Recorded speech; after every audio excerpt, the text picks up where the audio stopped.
Chaksurunmilitam yena tasmai Shri Gurave Namaha.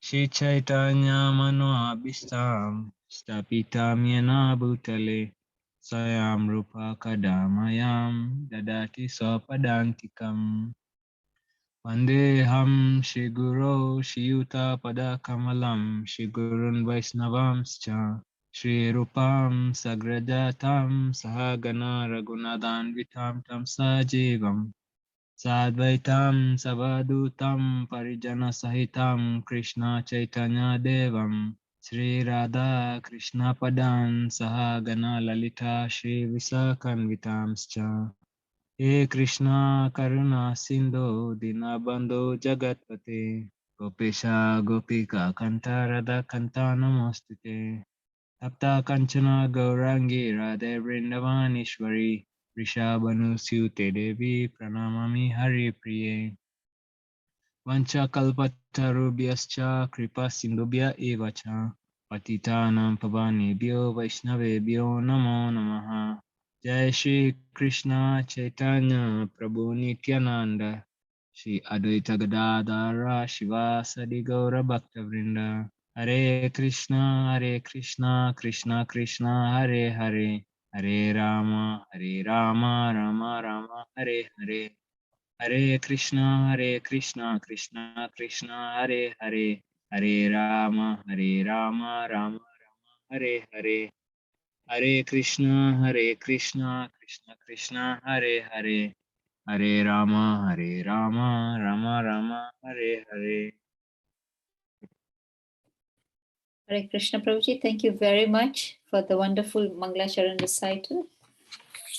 As we are waiting for Mataji to join us, we can recite the shlok. We are reading the Srimad Bhagavatam. We are on Canto 1. We are on Chapter 8. Chapter 8 is the prayers by Queen Kunti, and the text for today is text 5. Is there anybody who could read the text? Ramanamadasa Prabhuji, is it possible for you to read the text? Or is that Khushbu? Yeah, I'm here. I'll just give you 1 second. Okay. Just navigate to the verse. Okay. So it's 185, yeah? 158. 158. Sorry, 185. 185. Yeah, 185, yeah. Sorry.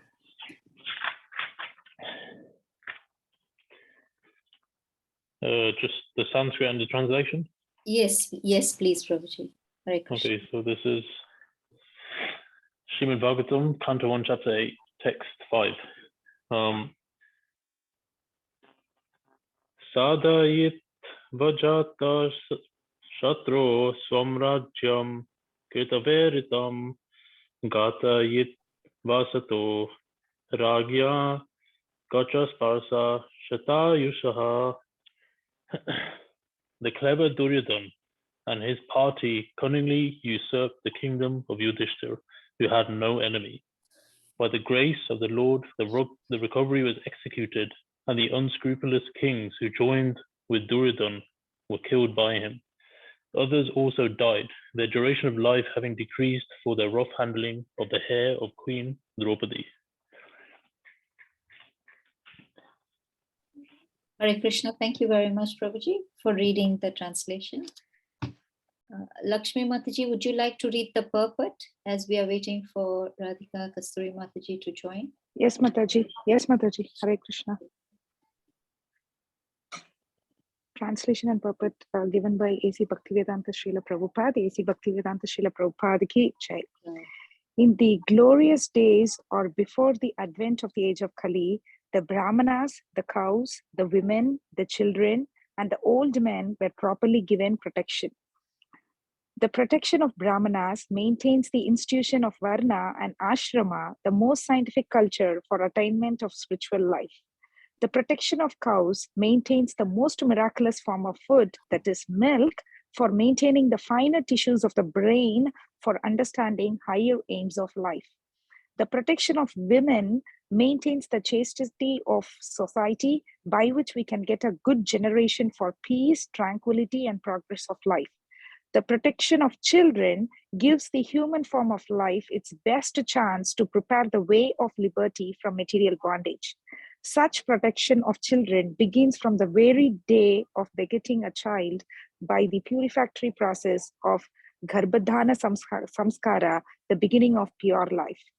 The protection of old men gives them a chance to prepare themselves for better life after death. This complete outlook is based on factors leading to successful humanity as against the civilization of polished cats and dogs. The killing of above-mentioned innocent creatures is totally forbidden because even by insulting them, one loses one's duration of life. In the age of Kali, they are not properly protected, and therefore the duration of life of the present generation has shortened considerably. In Bhagavad Gita, it is stated that when the women become unchaste for want of proper protection, there are unwanted children called Varna Shankara. To insult a chaste woman means to bring about disaster in the duration of life. Dushasana, a brother of Duryodhana, insulted Draupadi, an ideal chaste lady, and therefore the miscreants died untimely. These are some of the stringent laws of the Lord mentioned above. Hare Krishna. Hare Krishna. Thank you very much, Lakshmi Mataji, for reading the purport. Mataji, have you joined us? There is Samsung SM. Hare Krishna. Lakshmi Mataji, is it possible for you to call up Mataji and see if she's able to join us? Sure, Mataji, I will do now. Hare Krishna. Hare Krishna. As we are waiting for Mataji to join, we can probably read the text and practice our Sanskrit. Maybe I can start and we can all repeat line by line. Sadhai jata shatro, sadhabi yata jata shatro, swayam rajam kita virratam, swayam rajam kita virratam. Gata vitvasato rajna, gata vitavasto rajna, gata sparsha katashusha, gacha sparsha.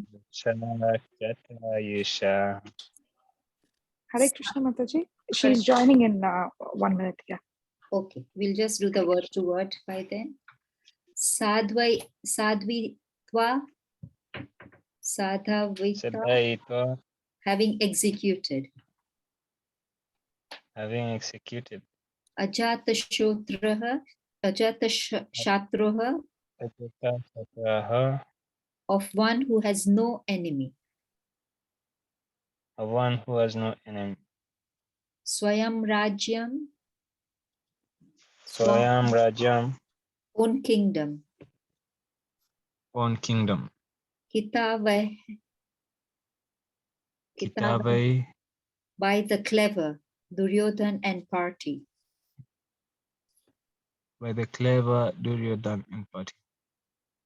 Hritam,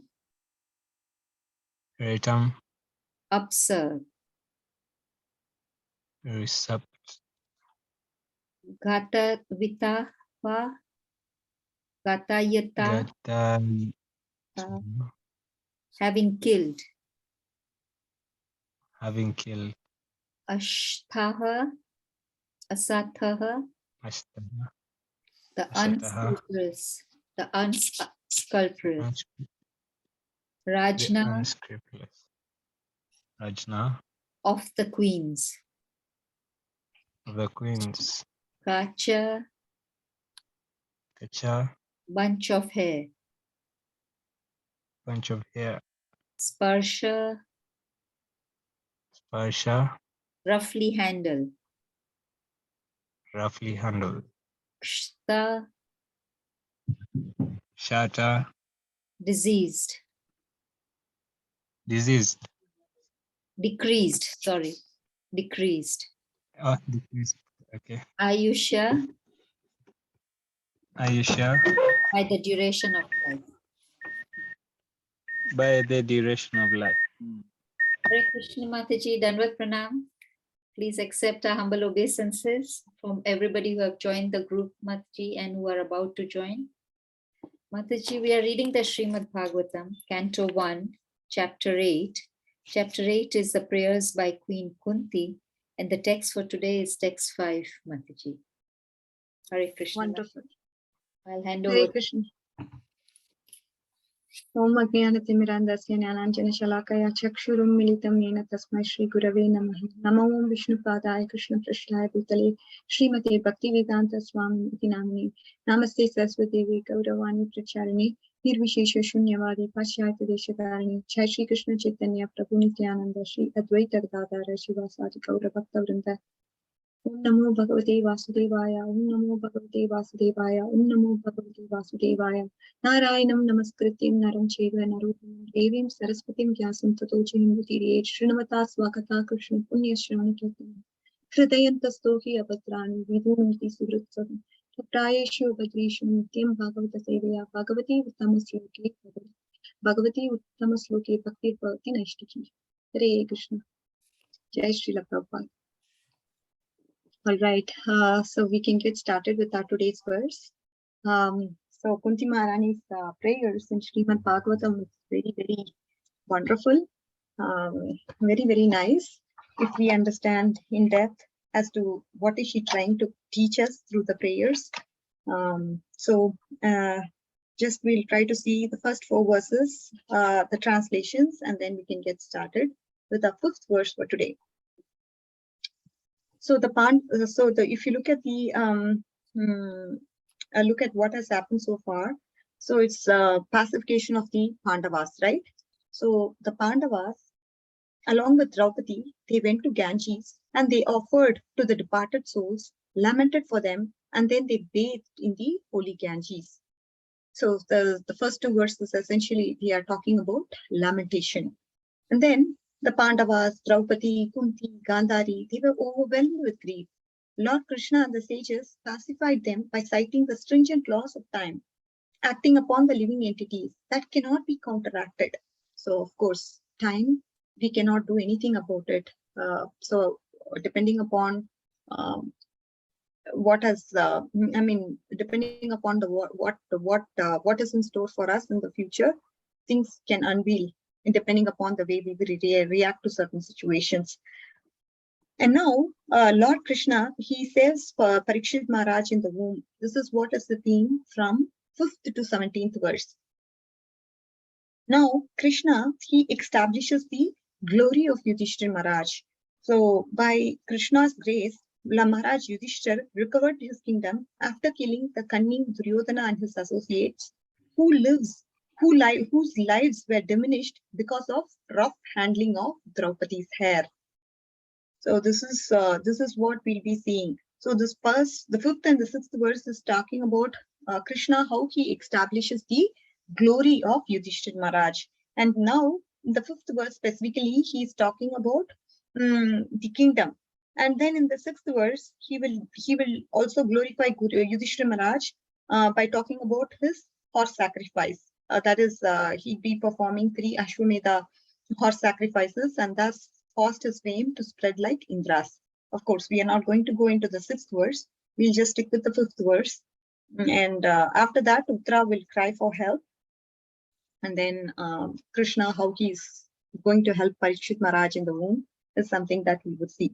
Okay, so I think without any further delay, we can get started with our verse for today and then understand what is Srila Prabhupada trying to teach us through this verse. So now, he brings about so many interesting things in the purport. So we need to understand how these Kauravas actually insulted Draupadi, and this is what has caused the end of their life. Okay, it's a very deep thing, isn't it? What has led to their downfall? What has led to their death? It is insulting of a woman, insulting of a chaste woman like Draupadi. Now, Srila Prabhupada calls out in the purport and he says 5 categories of people are to be protected. Again, as a king, everybody needs to be protected, right, Mataji? You may ask this question. Of course, everybody needs to be protected. The king is impartial. Even an ant in his kingdom has to be protected. But then these 5 categories of people have to be given special protection. And now Srila Prabhupada, he doesn't just say, oh yeah, these are the 5 categories of people who need to be protected. But he helps us understand what is the reason why they have to be protected. So the first one is the Brahmanas. Why Brahmanas have to be protected? We may have this question, and Srila Prabhupada, he answers that. Brahmanas have to be protected. If they are protected, then the rest of the society, they will get proper direction in terms of their spiritual advancement, in terms of understanding the goal of human form of life. Because we all know there are 4 varnas, right? Brahmanas, Kshatriyas, Vaishyas, and Sudras. So the Brahmanas are the ones who actually give advice, sound advice to the king as to how they have to operate. As you all know, if a king is good, then the entire praja will be good. If the king is bad, if there is a ruler like Vena, then what will be the destiny of people? They will also all be atheists, isn't it? However, the king is, the praja will be like that. So he should act as a good role model so that the praja will be following in his footsteps. So this is very essential. And Brahmanas are the ones who give instructions as to how one can advance in spirituality. They are the ones who give advice to the king, and the king then passes it on to people. So they act as role models, helping us understand how we have to advance spiritually. The knowledge is given by them. So that is why Brahmanas, they need to be protected. So Srila Prabhupada, he says the protection of the Brahmanas maintains the institution of Varna and Ashrama, the most scientific culture for attainment of spiritual life. And now he talks about cow. So human form is given a special intelligence, isn't it? And Srila Prabhupada calls out to say, cow's milk is a miraculous form of food for human being. It helps the development of finer tissues, which helps with the spiritual aim of life. So this cow's milk can do wonders if it's pure cow's milk. And again, it helps us with the spiritual aim, fulfilling our spiritual aim of our life. Instead of us trying to gratify our senses, it will lead us in a proper direction by actually helping us understand what is the aim of our life, what is the goal of our life. The protection of cows is very important because maintaining the finer tissues of the brain for understanding higher aims of life, which is what Srila Prabhupada quotes. The third category of people who need to be protected, who are they? The protection of women means chastity of society,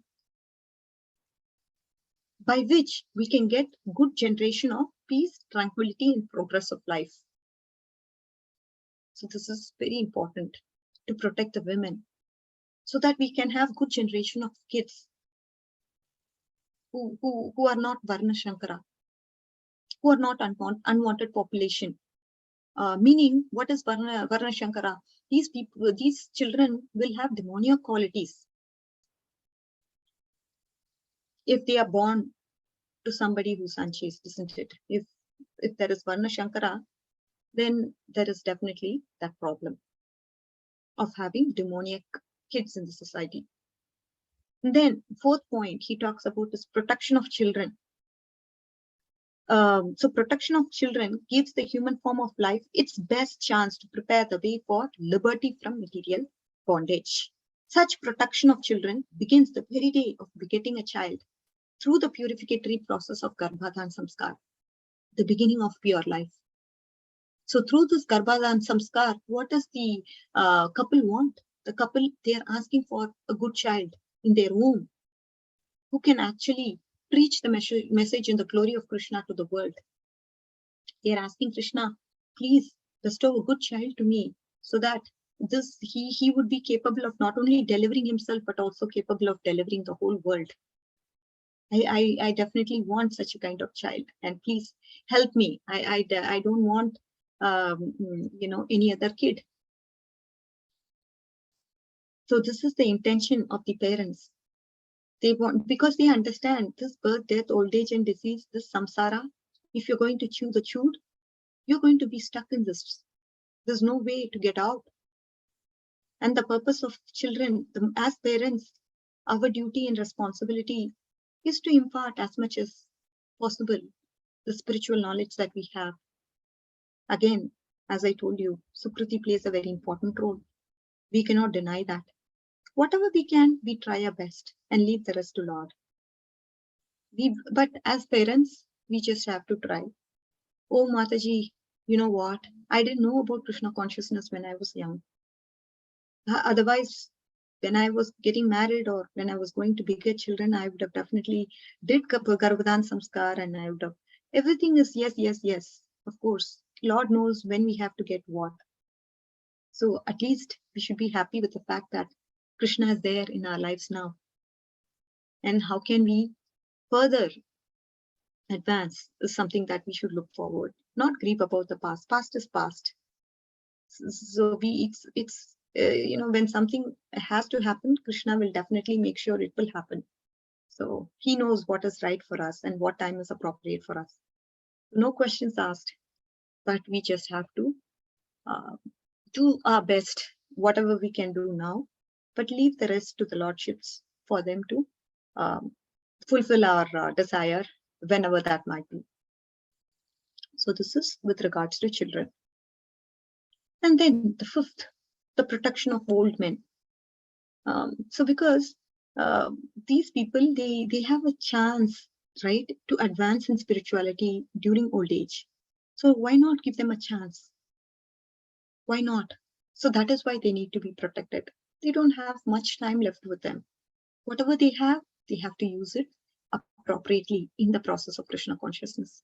So why not give themselves a chance for better life after death? A very, very important point that Srila Prabhupada wants to clarify through this purport is that by insulting these 5 categories of people, we are sure to reduce the duration of our life. It is sure. This is the point that Srila Prabhupada wants to drive. The essence of the purport is this. If you are going to insult any 5, it can be brahmanas, it can be cow, it can be women, or it can be children, or it can be even old men or women. If you're going to insult them, then you're sure to guarantee, you're sure your chance of life is going to be reduced. There's no doubt about it. So he makes it further clear through the purport. To insult the chaste women means to bring about disaster in the duration of life. Every sentence that Srila Prabhupada has given us are very important. Dushashan, a brother of Duryodhan, insulted Draupadi, a chaste lady, and therefore the miscreants died untimely. So we are all coming with the package, isn't it? Okay, depending upon the number of breaths. So okay, this Radhika is going to live for such years. How many other breaths she has, that much life she is going to live. So this is determined by the stringent laws.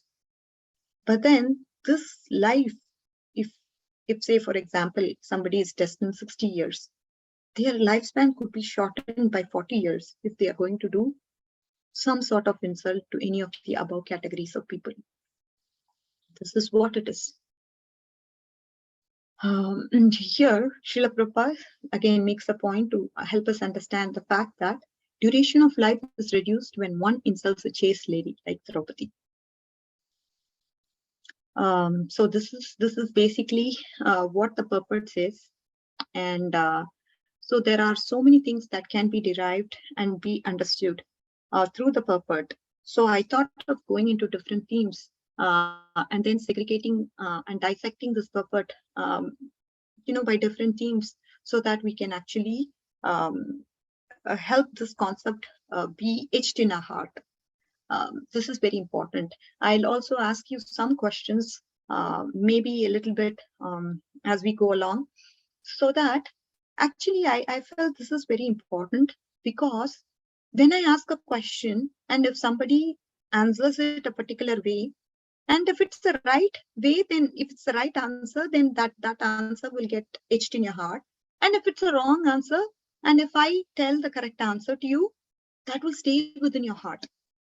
So please feel free to actually open up when I ask them questions, because that way we can actually make it work. You know, this is important, because when we are conversing and when we are trying to understand the subject matter, it will be very effective, I feel. I think that way this concept will stay in your heart rather than you just listening and forgetting after some time. So I'm going to try this method out to see how far it's going to work. But if it doesn't work, no problem. We can always go back to our previous style. But I just thought of letting you know that I'd be trying out this particular method, and you can tell me or give me inputs as to whether you like it or not. Anyways, so we will try to understand a little bit about Pandavas here. And after that, we'll also go through a story from Srimad Bhagavatam and understand about a very important philosophy of attachment. So these are two themes that we'll do now, and then if time permits, we can do more, okay? So the first about Mahabharata. So there is an incidence of Duryodhan. He was captured by the Gandharvas. So in the forest, Gandharvas, they captured Duryodhan and they bound him. And they were about to bring him to Yudhishthira Maharaj. When the news actually reached Yudhishthira Maharaj that Duryodhan has been bound by the Gandharvas, he told Bhima and Arjuna, you know what? You should go and release him because he's our brother. And Bhima said, what we could not achieve with our armies and everything, this Gandharvas have done it. Be happy now. Why do you want to bring this Yudhishthira? I mean, why do you want to save the life of Duryodhana? He's being a very practical person, right? And then Yudhishthira Maharaj said, no, you can't say like that, because he's after all your cousin. Within our family, we are 5 and they are 100. But outside, we are 105. This is the logic that Yudhishthira Maharaj told Bhima. Bhima did not agree with that. He did not accept. Then Yudhishthira Maharaj said, my dear Bhima, you know what? I'm going to tell you a very important thing. Can you please pay attention? He told to Bhima. My dear Bhima, the greatest pain you can give to Duryodhana is by being compassionate to him. By being kind to Duryodhana, he's going to suffer so much that he will think, I have been forgiven by my enemy. I have been protected by my enemy. Like that he will feel. And Bhima understood. That makes so much sense now, Yudhishthir. I understood. I'll go now. I'll go right away. This is what Mahabharata says. So, when Bhima went there and exhibited his compassion and fought with the Gandharvas, he actually bought Duryodhana. And Duryodhana was released by who? Yudhishthira Maharaj. Then what happened to Duryodhana? He was about to commit suicide. He told Dushashan, I have been forgiven by my enemy. I can't live. I can't live. I'm going to sit and fast until death. I can't accept that. I can't accept the fact that my enemy has forgiven me. No. Now, so the question has to arise. So was Yudhishthira Maharaj really compassionate, or was it political? He was genuine. He was definitely genuine. But he also had to favor politics at times because he was a king. He has to do what is right. So this is how, I mean, when it comes to reaction, responding to a particular situation, how we have to respond. I mean, Mahabharata is definitely, as I told you, it's a dharmic literature. It is for people who actually follow karma. It is based on Dharma Shastra.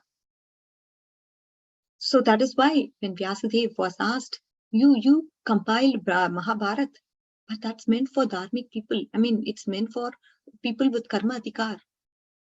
You know, Narada Muni wanted Vyasadeva to do something about it, to give a book that can actually talk about the concepts of devotional service to Krishna.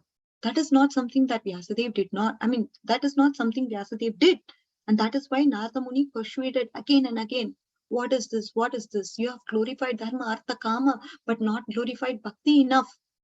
So I definitely want you to write something where you specifically glorify the process of devotional service. Now, okay, this is one episode of Mahabharata where Yudhishthira Maharaj was being a compassionate. He was genuinely trying to be compassionate, at the same time trying to be a king.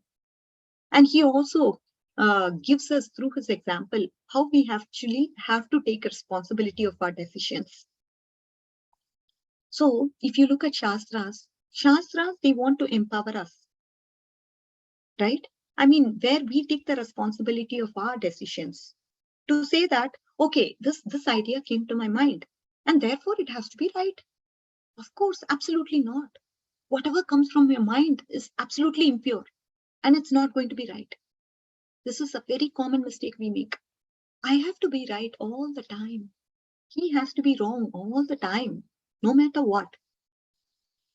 This is our perception of thinking, isn't it? That's how I used to think, at least. I'm right always. But anyways, this is definitely a very impure, I mean, we have impure mind. So whatever comes out of it is definitely going to be impure. Again, coming back to a point, usually what happens is that we also look for someone else. We look for someone to take responsibility of our decisions. We always say, yeah, you know what? Prabhuji said that. You know what? Senior Mataji said that. You know what? The other Mataji who came to a class that day, she happened to tell us this. And we feel since they gave the decisions, the responsibility and the consequence is theirs. No, they may have given the advice and the decisions, but the execution of action is ours. So the consequences belongs to us. So Yudhishthira Maharaj knew this very clearly. So he always is empowered by the fact I take the decisions of my life, not recklessly, but I have to do it by being empowered.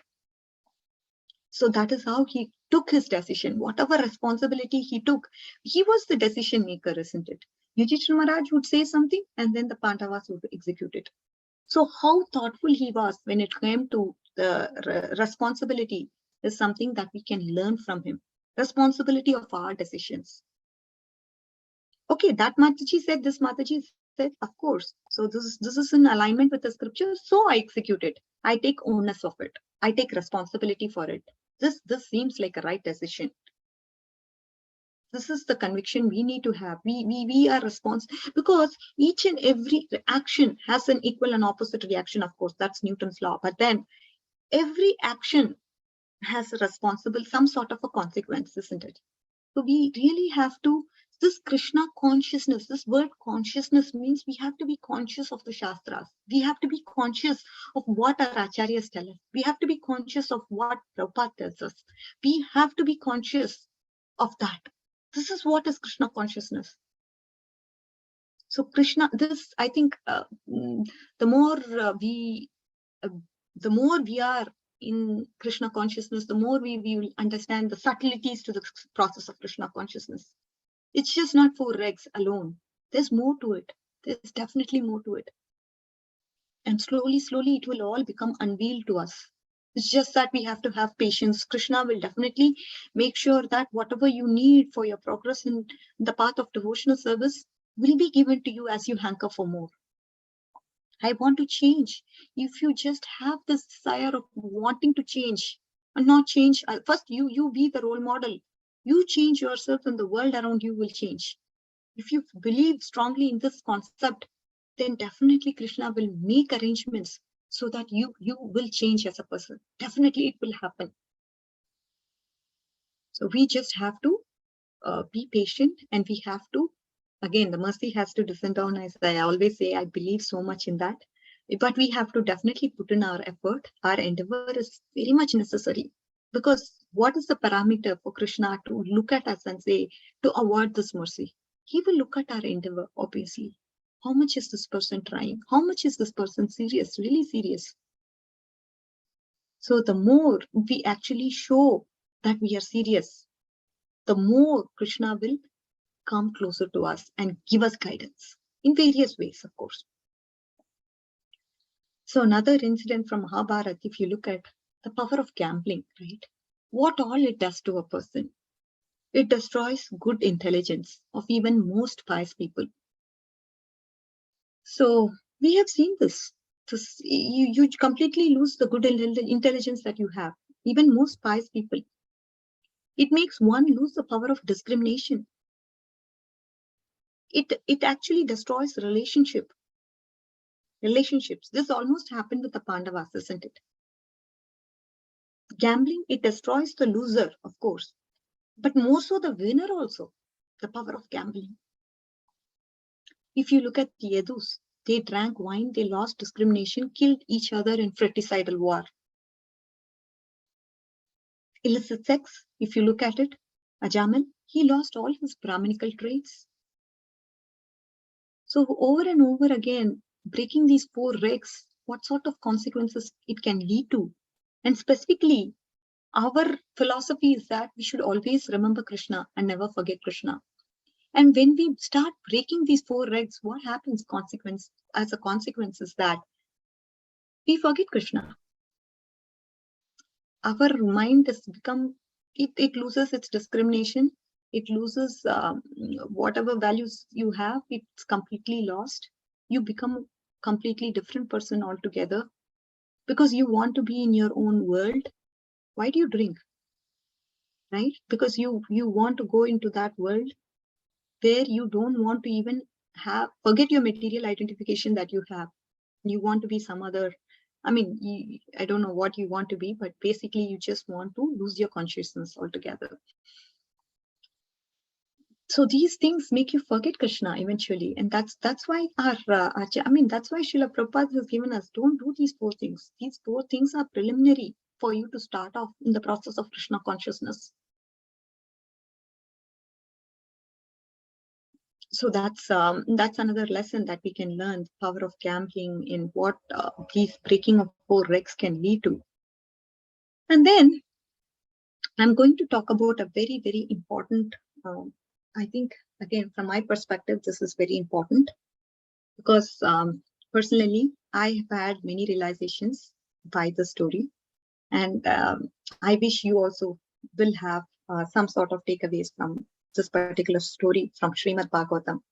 It will be definitely talked about in the 3rd canto, but talking about it now will actually make sense. And again, when we rehear the same pastime, when we come to 3rd canto, it will actually help us understand even further. As I told you, it's not us knowing about a particular pastime. Okay, we know it. No. No, it's just more to do. This pastime has to be etched into our hearts. It has to go deeply into our heart, and it has to actually, as a result of hearing the pastimes over and over, finally at some point we'll say, yes, I understood this pastime from the heart. So this, till that happens, we have to keep on hearing. Even after us realizing it, we will relish it even further. So this is what Bhagavatam, Pipata Bhagavatam Rasamalayam. We have to keep enjoying this fruit of Bhagavatam over and over and over. That is what self-realized people also do. And perfected devotees, they also keep relishing it more and more and more. So we just have to enjoy this pastime and also keep rehearing this pastime over and over and over so that we understand the subtleties of the pastime per se. Now, I want to bring an important concept to all of you, how pain can be caused by attachment. So in this connection, Srimad Bhagavatam, 3rd canto of Srimad Bhagavatam, it actually begins with a story. Again, it's related to the Pandavas, and that's why I wanted to bring the story up. The story of how Dhritarashtra summoned to Vidura. When Krishna came to Hastinapur with his message from the Pandavas, offering peace, let's have peace before the great war. He wanted to offer this and spoke to the whole assembly and explained that Maharaj Yudhishthira has rightfully, he demands only 5 villages from you. He went to the Kauravas and he told Dhritarashtra specifically, specifically he said, Maharaj Yudhishthira, he's asking only for 5 villages. And even if you don't want to give those 5 villages, even if you give them 1 village, that's enough for him. So that we can avoid this war. Now, Dhritarashtra, after hearing this from Krishna, he actually summoned to his half brother Vidura, who's the son of the maid servant, right? And asked him, Vidura, see, of course, Dhritarashtra trusted Vidura. He was his advisor, and he followed his advice. So he always would love to follow his advice, and so he asked Vidura, "What should I do in this situation, Vidura? What do you think I should do?" And Vidura very calmly said, "You know that Yudhishthira is right. You know that you must give him that land that he's asking for. So they are asking for 5 villages, 1 for each Pandava. And if you're not ready to give those 5 villages, they are even going to the extent of asking for 1. So next to Yudhishthir is Bhima is standing there, and we see, Vidura, when he was asked this question, he was able to tell to Dhritarashtra that Krishna is behind this innumerable force of warriors. If you are going to have war, wherever Krishna is, there is going to be victory there. Give whatever Yudhishthira Maharaj is asking. In addition, I'm asking you to do one more thing. You keep your son, you're keeping this son, Duryodhan. He's infallible. You should just drive him out of the house. Until you kick Duryodhana out of the house, nothing good is going to happen to you. He gave this good advice to who? Dhritarashtra, because he asked him. Dhritarashtra himself summoned to him and he asked him for his advice. And behind, he made him understand Krishna's glory. He made him understand he has a son, Duryodhan, who's infallible. So that guy has to be driven out of the house. Because if he's going to stay in the house, nothing good is going to happen. This is what he told. And then, now what happened? Duryodhana heard this particular thing. He heard this advice right in front of his eyes, not even behind Vidura's back. He did not say. He asked. He just said this right in front of Vidura. What did Duryodhana say? He began to actually, he became so angry. He began to stamp on his feet, and his face became so red, and then he bit his lips in anger and started yelling. So what did he say? Who called the servant son here? This Sudra, he has no place in our palace. Who gave him permission to speak here? Drive him out of here. So there is nothing left of him. Just drive him out. Drive him out of the palace. Not only the palace, drive him out of the city so that I never get to see him again. This is what Duryodhana said. Of course, he said a lot. But then I'm just trying to summarize here, trying to make a point to all of you what his reaction was. So Duryodhana, he was very angry. He couldn't tolerate this dishonor at him. And immediately he burst open and he shouted at Vidura, calling him a maidservant son. And not only that, he said, you just have to get out of our palace. Not only our palace, who asked you? Who first of all gave permission for you to talk? You not only have to leave our palace, but you have to be driven out of the city so that I never get to see you again. Now, dear devotees,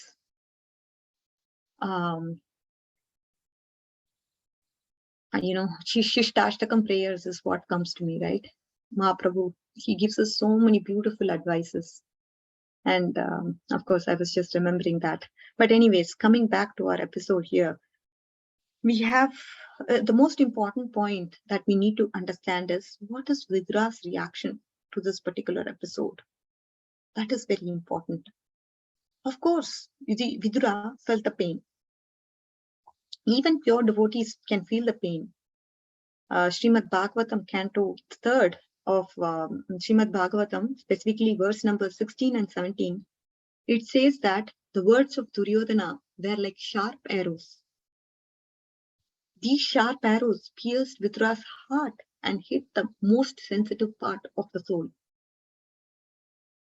Now, Vidura, when he felt this terrible pain, like an arrow, like a sharp arrow hitting him, what did he do?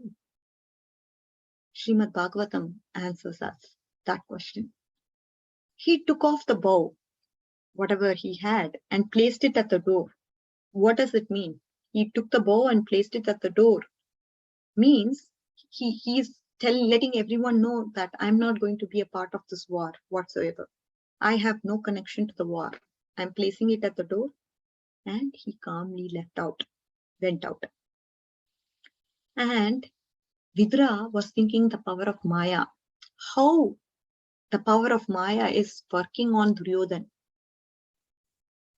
Right? How the power of Maya is working on Duryodhan is something that he was astonished, marvel to look at. He was observing Yudhishthira. So when we actually see people who are either angry or who are either doing some act which is against Krishna consciousness, we have to actually be compassionate to them because they actually don't know. They are ignorant. They are ignorant. They have turned their faces away from Krishna. Because of turning away from Krishna, now Maya attacks. Then you become susceptible to her. The main reason is our avidya, turning away from Krishna. This is the main reason. When we are actually conscious of Krishna, this will not happen. The reason, whatever bad things, whenever we react or respond in a bad way, all of you, if you look back and think about it, it is because you turned away from Krishna during that time, isn't it? This is a very important understanding, dear devotees. And then Srila Prabhupada and other commentators explain the verse exactly what Vidura was thinking at that moment. They say that the moment Vidura, feeling the original pain, immediately became filled with gratitude. That pain was immediately replaced with gratitude. Why do you think he has this gratitude? Why do you think, dear devotees, what is the reason why you think that Vidura has this gratitude? What do you think made him just change that mindset of being pained and immediately he was showing the feelings of gratitude? What was it? Do you have any reflections here? I just thought of asking this question, so if you have anything to share, that would be great. Mataji, can I try? Sure. Mataji, maybe Vidura was living with the Kauravas as a sense of duty. And he suddenly felt relieved that, okay, since this has happened to me, now I can go and devote myself and get into Krishna consciousness. And therefore, probably he left his bow and arrow at the door and said, okay, I did whatever I had to do. I gave you the advice, but now I'm relieved of my duty and devote myself to Krishna consciousness. Maybe. Beautiful, Mataji, beautiful. So we will definitely look at the answer at the end, but definitely good point that you brought out. But what about him being Krishna conscious right there? Krishna is right there. Why he has to go out to become Krishna conscious? Right? I mean, Krishna was right in the Sabha, right in front of him. He can be more Krishna consciousness. He can be more. He can have more bhakti towards Krishna because Krishna is right there in the assembly. And why does he have to go out if he has to strive for Krishna? He knew that he will have to be with the Kauravas and their association is not the right thing. Okay. It will just bring him down. So wonderful. Good point, Mataji. Thank you for definitely answering this. And anybody else wants to try, or you want to echo Mataji, or anybody else has different answers? Hare Krishna Mataji, Dandot Pranam. Dandot I Pranam. echo Kitida Mataji actually, but to me he did the Asat Sangatyaga. So that's what I thought. Okay, Asat Sangha. Okay, good. All right. Anybody else? Okay, two beautiful answers, and we will understand what our acharyas actually comment with regards to this, because this is what is the crux of the story, right? Now, as I told you, Vidura was feeling the pain, and then what happened? His heart was then filled with gratitude. Now, he actually said, "It is Krishna who shows me my attachment, and he is also relieving me of my attachment to Duryodhana and Dhritarashtra." So what actually touched Vidura at that moment was that he was most offended by what? By Duryodhana speaking like that? Was that the reason why he was most offended? No. Acharyas give a beautiful explanation here. Acharya say, when Duryodhana spoke like this, somebody remained silent. Dhritarashtra. He was his well-wisher. He wanted the best for him. And Dhritarashtra summoned himself and he asked him to speak. At that moment, his ill-mannered, demoniac son began to get angry and began to say such cruel words to Vidura. So Vidura, he was thinking, Krishna, he relieves me of my attachment to these people. He relieves me of even more pain by making me, if I'm going to be attached to these people, it is going to give me more pain at the end of the day. Because what happens with these relationships is that we start to expect. So what pained Vidura here is the fact that Dhritarashtra was remaining silent. He asked the question to me, what should I do? And I responded what he has to do, how he has to act. I was trying to be a well-wisher for Dhritarashtra. But what did he do? He remained silent. He didn't talk a word. He didn't say anything to Duryodhana. Duryodhana, you should keep quiet. He is my well-wisher. I asked him to speak. He never said that to Duryodhana. So the angry words of Duryodhana did not pain him. Of course, it did pain him, but not to the extent how he felt the pain of Vidura being silent. Right? This is the understanding our acharyas give. So he's actually saying, Krishna, I have to thank you. You relieved me of my attachment to these people. They are not worth. They definitely don't deserve that attachment. No, not at all. You relieved me of even more pain that I may have to face if I were to stay here. This is what you did to me, Krishna. You've actually made room in my heart so that I become completely attached to you. I give 100% of myself to you. And it is providence itself that pushes me to go on. He knew that there would be war. He knew that war was going to be inevitable. Inevitable is unavoidable. Definitely war is going to be there. Thank you, Krishna. You showed me this affection. I understood what is affection. You saved me from even more pain that is going to take place. This is very difficult for anybody to understand, isn't it? What Vidura is going through at this moment and how he actually saw this particular crisis as a benediction, as a mercy of Krishna.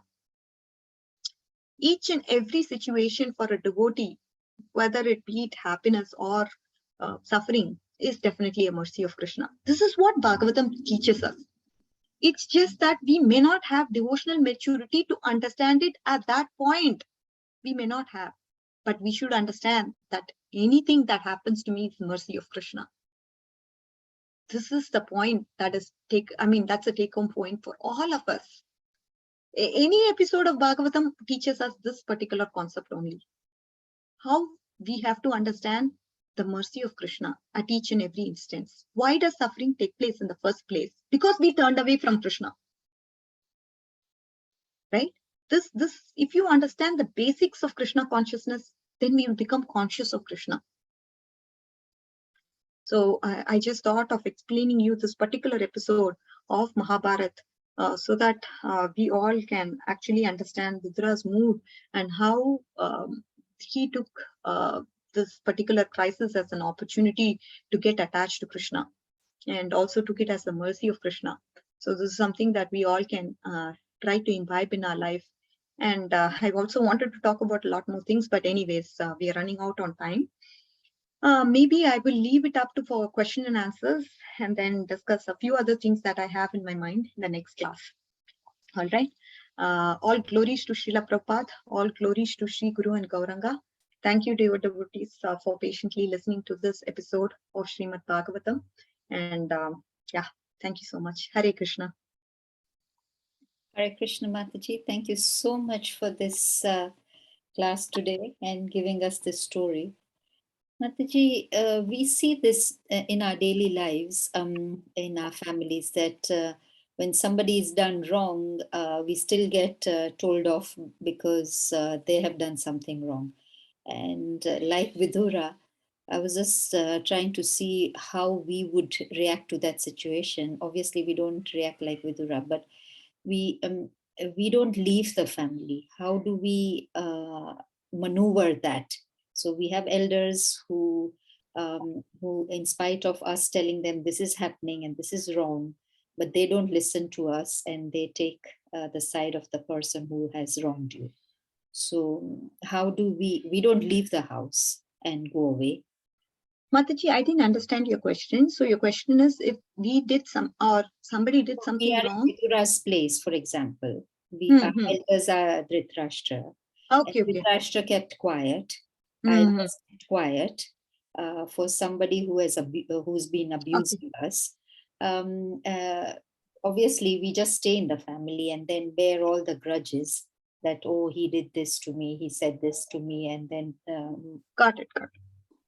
So how do we behave? So in our practical life, day-to-day situations, how we behave is, say for example, if somebody is against our bhajan, this is something that can happen, right? I mean, we are living in a family, and anybody people may not be supportive. Somebody in the family who doesn't have bhakti-onmukhi sukruti may not be supportive of what we do.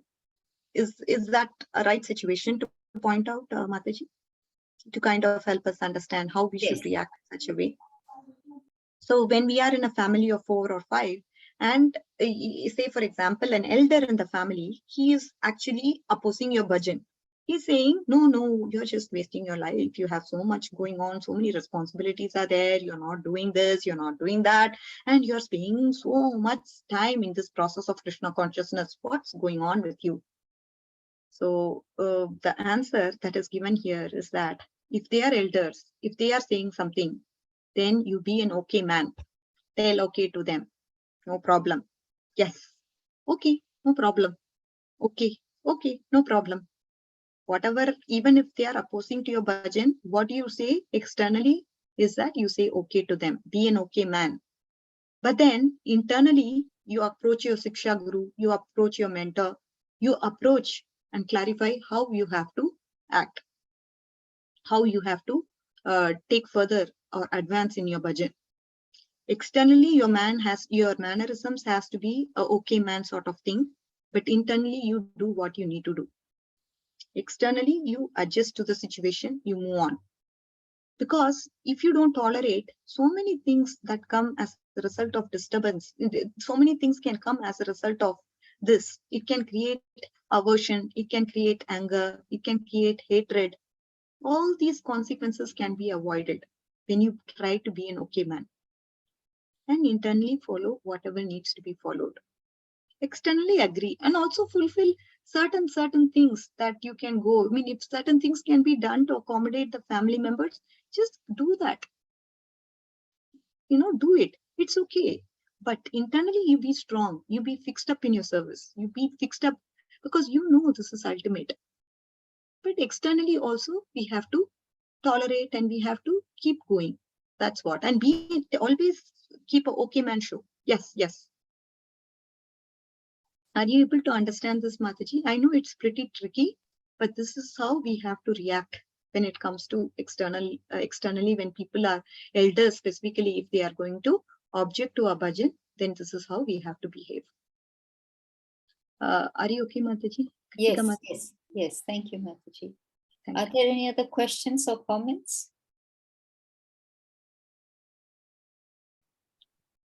Hare Krishna, Mataji, Dandavat Pranam. I have one quick question, Mataji. Sure, sure. Uh, Sure. So we have tolerance and we have this asat sanga tyaga, right? So how we have to balance it? Either we have to tolerate or like, because Vidura he could have tolerated, right? When Dhritarashtra is not responding, though he is a well-wisher. But he didn't tolerate that time. He stepped out. So how to... Actually, if possible, asat sanga has to be avoided, Mataji. I mean, if the asat sanga you mean you're talking about asat sanga at home or asat sanga in general? I mean, asat sanga in general definitely has to be avoided as much as possible, because what happens at the end of the day when we start associating with them is that we start to associate with their ideologies. We start to open our heart to them, and then we start to reveal confidentiality. Then they will start to influence us. So slowly our ideologies will get corrupted. So this is why Nectar of Instruction actually brings out an important point to help us understand the fact that we have to avoid asat sanga. That is not going to help us with devotional service. Definitely not. But again, as I told you, if the asat sanga is at home, then we just have to, I mean, we cannot actually deem it as a sangha, because what we are trying to do is that we are actually trying to help that person at home to get into the process of Krishna consciousness at some point. It's a question of time, because you're giving him prasad, you're going to give him a lot of things, your association. So in the process, you're actually going to make the other person, even though he is not Krishna conscious now, but slowly and eventually there is room for him to become a transformed person and get into the process of the Krishna consciousness, because you're giving him agyata sukruti, right? So we know people at home, they have to be respected. Respect is very important, Mataji. We cannot, anybody, even if the parent is smoking cigarette, that parent has to be respected because he's a parent. Anybody and everybody, our culture actually teaches us that we have to give respect. The day when you actually don't give respect to a person, that day definitely is a day that is not good for you. That's inauspicious for you. We cannot, because what happens is when we start disrespecting people, then slowly this will actually happen. This will transition to devotees as well. Okay, not only people at home we start to disrespect, and then slowly it will go to the devotee community, and then you start to create an offense, and then you will definitely fall down. So respect anybody, even if your parent is smoking cigarette, no problem. We have to give him respect. That's why I said, okay man principle. Keep respect to them. First, that's the initial step. If we are into Krishna consciousness, we have to act as role models. If we lose this particular quality of not giving respect, basic respect to a human being, then we will not be looked upon even nicely. That is very essential. We will not be, see, this guy, he's in Krishna consciousness and he doesn't even know basic mannerisms, basic courtesy to give respect to a person. This is how people will talk about us. So very important. If it is, if people at our home are not into Krishna consciousness, no problem. Give as much as respect to them as necessary. And then we tell, okay, go, okay, adjust to the situations. If need be, make a few adjustments in life and have a cordial life. Somehow he's getting agyata sukruti. So one day he will change. Have this hope. And if he is performing some actions in ignorance, have compassion towards him, because he doesn't have this Krishna conscious knowledge. That is why he's reacting in this way. So I have to give a leeway, a benefit of doubt to that person and be compassionate to him. That's how we can be tolerant. We need to know, right, why we should be tolerant to that person, because he doesn't have the knowledge to start off. So why can't you be compassionate? Okay, so these are a few tips, Mataji, that can be implemented at home. But outside of home, Asat Sangha is definitely, it should be avoided. We cannot prolong that relationship whatsoever. We should not. Hope that helps, Mataji. Yes, Mataji. Thank you so much. Hare Hare Krishna. Krishna. Hare Krishna Mataji, just on the same, for example, there are two brothers, okay? And the younger brother fights with the elder brother and becomes disrespectful and even slaps the elder brother. And the father remains quiet. So in these circumstances, obviously the young elder brother, should he remain calm? Should he continue with the fight, or should he be compassionate? Mataji, I think specifically we are talking about a very particular case here. I mean, how we act in particular situation for what a person does. I mean, the thing is, at the end of the day, I'm not trying to say and give this point that devotees should be, I mean, if you can't tolerate, you can't tolerate. That is reality. We can't force anybody to get, oh, you have to tolerate. You know, I can't force that. If you can't tolerate, you can't tolerate. You react in a particular way. That's up to you. But the maturity comes as we slowly progress. So we can't make a person, say for example, Krishna consciousness itself, some people are capable of tolerating the pain. Why they're able to tolerate the pain? The reason is that it is directly proportional to absorption in Krishna consciousness. Because of being absorbed in Krishna, they don't even feel the pain. This can happen to some people. But if we are not matured and if we can't handle pain, we go to a doctor and we see a doctor. This is reality. Reality has to work. I mean, the reality is what works for us. I can't tolerate the pain. And because of my pain, I'm not able to focus on Krishna. So I have to go to a doctor, get myself cured so that I'm able to concentrate on Krishna. This is what a neophyte devotee would do. And that is perfectly fine. So the toleration, that degree of toleration depends upon how much you are absorbed on Krishna. If you are not absorbed to the level a pure devotee is capable of absorbing himself, then we can't tolerate pain. We will react according to our degree of tolerance. This is simple, Mataji. Okay. So every situation would vary depending upon how far the devotee is mature in his progress of Krishna consciousness. So we cannot have a one-on-one correlation to say this is how we should react. This is not supposed to how you react. No, we cannot generalize this principle. As we devotionally mature, so will be the level of tolerance. For some person, if a husband beats at a lady, can the lady tolerate?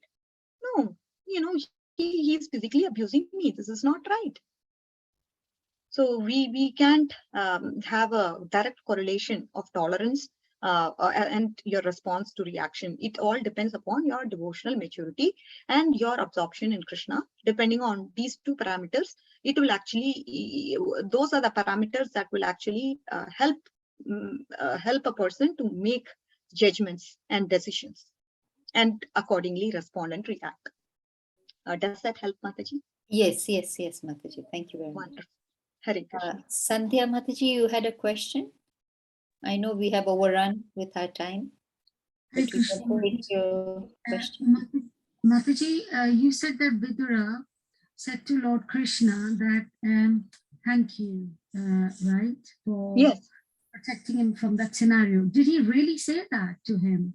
Yes. Krishna, yeah. Yes. He really said that to Krishna. Meaning, internally he was filled. See, whatever he knows, Krishna is the Supreme Lord, and he knows whatever happens to him is, by Krishna's approval, Krishna's mercy. So this incident has some message for me, and he definitely understood that message that Krishna has for him, and he said, "Of course, yes. I thank you, Krishna. I thank you from my bottom of my heart." Yes. Mataji, we can, well then, Lord Bhima, Bhishma Dev and Dronacharya could have done the same too and told Krishna, thank you for getting us out. So why did Krishna not help them to come out of the situation? And why did Krishna later on accuse them for not coming out? I mean, so Krishna was biased to Vidura and not to Bhishmadev and Dronacharya. Is that right? No, Mataji, not at all. If you look at Bhishma Dev's situation, Krishna was so nice to him. Of course, in the 9th chapter of Bhagavatam, we are going to understand the glories of Bhishma Dev. Bhishma Dev was no ordinary person. Krishna actually personally came to him when he was in his deathbed. He personally saw Krishna face to face and left his body. What more can be done? I mean, if a person actually thinks and remembers Krishna, that is enough. He will go to his abode. And here for Bhishma, he was there face to face, giving darshan. And there is actually a love triangle concept that is being talked about in the 9th chapter of Bhagavatam. Love triangle of Bhishma, Krishna, and Bhishma, Krishna, and Arjuna. How each of them did what they did and how they expressed their love is something that we'll be seeing in the 9th chapter. But Bhishma's Mataji, death is glorious. Yeah. if Lord Krishna would have done the same with Bhishmadev, then there would have been no Mahabharata at all. Because then Duryodhana would not have had the courage to wage the war on Pandavas, because Bhishmadev and Dronacharya were the backbone of Duryodhana. So Right. Mataji, this has to happen, right? I mean, so Bhima is kept in the side of Kauravas for a reason. If somebody is in the side of how a devotee, so through Bhishma, what we're trying to understand is that how a devotee is even willing to be in the side of Kauravas for the sake of Krishna. Of course, Bhishma is not very happy being in the side of Kauravas, but a devotee is ready to go to even hell or heaven or any other place if it pleases the Lord, which is what is being proved here. Bhishma, even though he was not interested, even though he was not willing, he was put on the side of Kauravas and he accepted it gladly because it was pleasure of Krishna. Yes, Krishna, you want this, so I'm okay. Are you able to understand, Mataji? Of course, this pastime has to happen. That is why we are seeing the portrayal of characters in a particular way. But a devotee, he doesn't care. That's the principle we are trying to understand. A devotee doesn't care whether he goes through hell, heaven. No, it doesn't matter. If it pleases Krishna, I'm ready to do it. This should be the mood. And that is what Bhishma Dev is portraying. I hope that helps, Mataji. But we'll be seeing more about that love triangle that I talked about in the episode that's going to come up shortly in the 9th chapter. That's very interesting, Mataji. When you hear that, your heart will melt for sure. Mataji, my heart doesn't melt with anything. The day it melts, I will bow down on your Mataji. Thank you, Mataji. Thank you very No problem, Mataji. Hare Krishna. Hare Krishna. Yes, Mataji, there are some hardcore people here, including me as well. We are all hard-hearted. So No, not at all. Can I request Panchali Mataji to kindly end the session, Mataji, if there are no more questions or comments?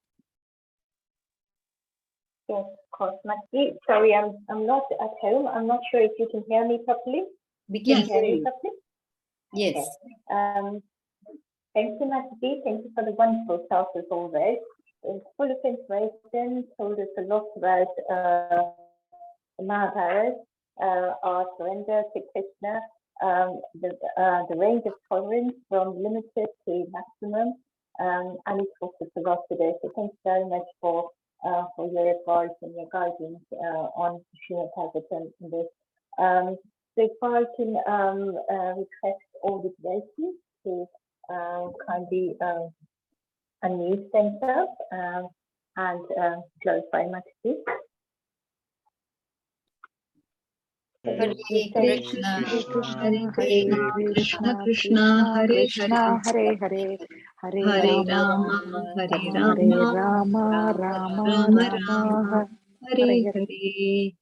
Vancha kalpatarupasya kripha sindhubhya eva cha patitanam pavanebhyo vaishnavebhyo namo namaha. Srila Prabhupada ki Jai. Jai. Her Grace Radhika Kasturi Mataji ki. All Jai. glories to the assembled devotees. All glories to Srila Prabhupada. Hare Krishna. Hare Krishna. Hare Krishna. Thank you very much. Thank you, Mataji. See you all next week. Ending. That's it. I didn't